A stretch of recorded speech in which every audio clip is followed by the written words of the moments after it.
The A21 campaign is dedicated to reaching young women one at a time and helping them to understand the life that God really desires them to have.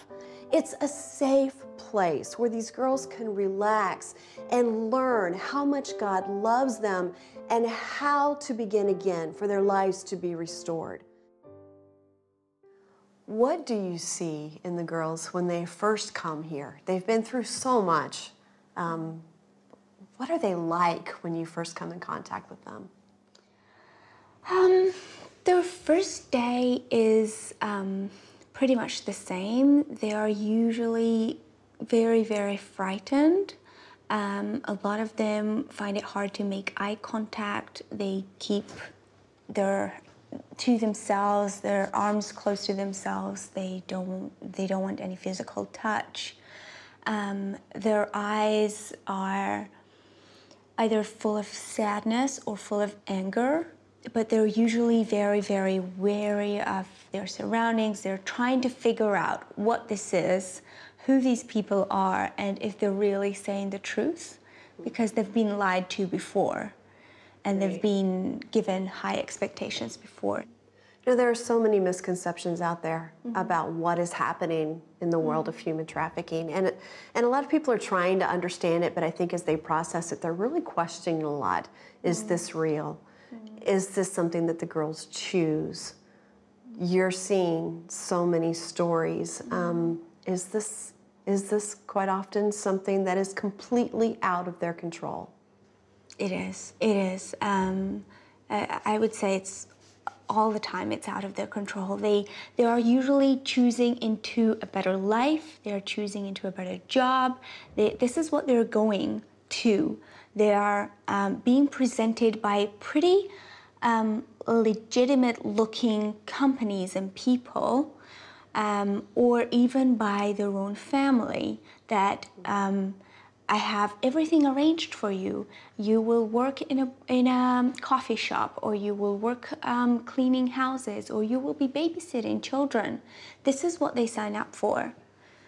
There's by no means do they understand what they've come into until they are stuck and trapped.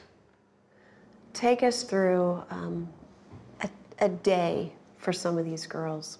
What is their life like when they're in this situation?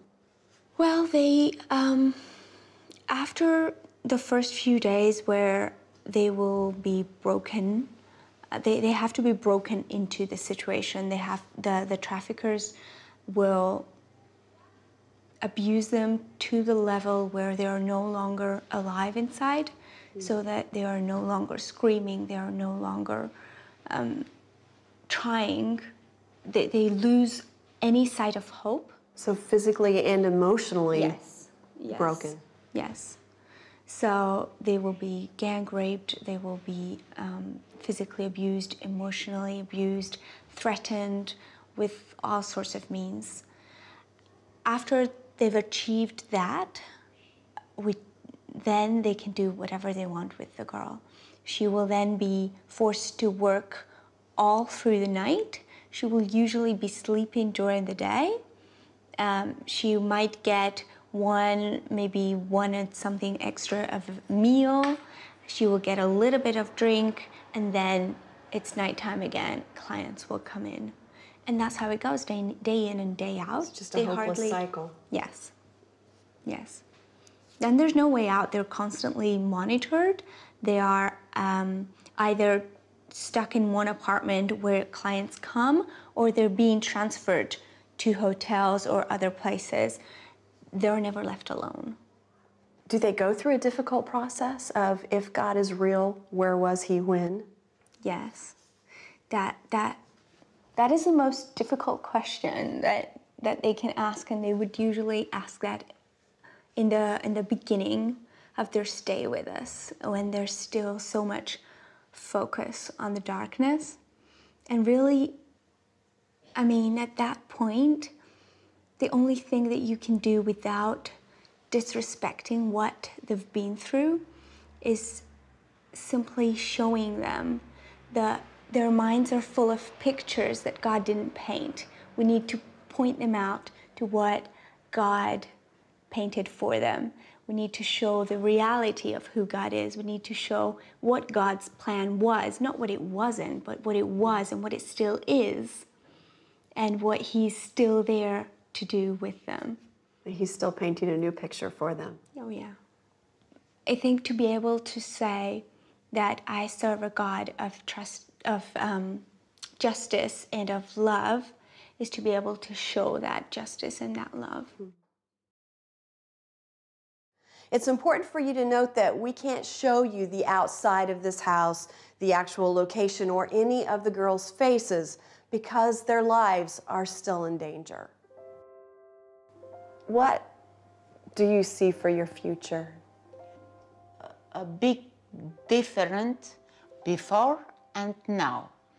Before I come here in Grace, I didn't have dreams. I was thinking only for today. What I do today. Now I have a big dreams every day. I think about my dreams. What do you dream about? What do you dream to do? One day, I have my own restaurant because I love cooking. I cook with pleasure. What have you learned here about the love that God has for you? I've learned how to give all of myself to the people that I trust. I've learned how to give my soul and myself and to show who I am to the people that I trust.